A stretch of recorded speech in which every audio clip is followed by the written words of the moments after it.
The next trend that we see will be, lots more companies will be making dedicated social media hires, rather than, you know, maybe asking or tasking a busy marketing team to look after the social media. And what I mean by that is, maybe that somebody manages the website, or somebody that's dedicated to Google AdWords, or SEO, or whatever.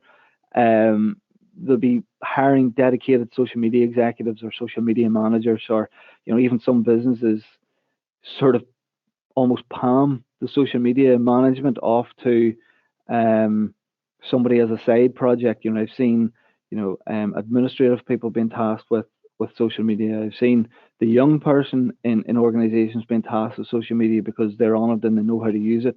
But this year, just judging by the last, I guess, 2 years or so, we've seen how important social media is for businesses, how it creates an online presence, how it communicates with your audience and potential customers, and so on. So we know it's an invaluable tool to increase brand awareness and generate revenue, and that's what businesses will see. They'll see that um, we actually need somebody dedicated solely to social media.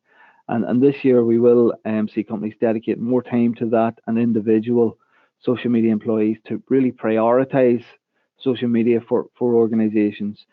Um, I deliver the social media for sales optimization full day workshops for InvestNI, and generally after the workshop where we step through a social media strategy, we break it all down, and we look at the component parts of it, and how you can implement it, and what you need to do to track it, and so on. And nearly everybody says, well, social media is actually a full-time job, isn't it? And it is. It tends to be, especially if you want to maximize it, and if you want to get the most out of it. So there's things like keeping tabs on obviously the analytics, the metrics we mentioned.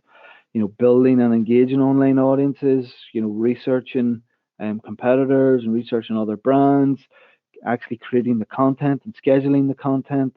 So there's lots and lots of different elements to it, and obviously the experimentation element of it as well, in terms of looking at new platforms, looking at the trends, which we're doing now, and so on. So that's going to be something really prevalent over the next year or so.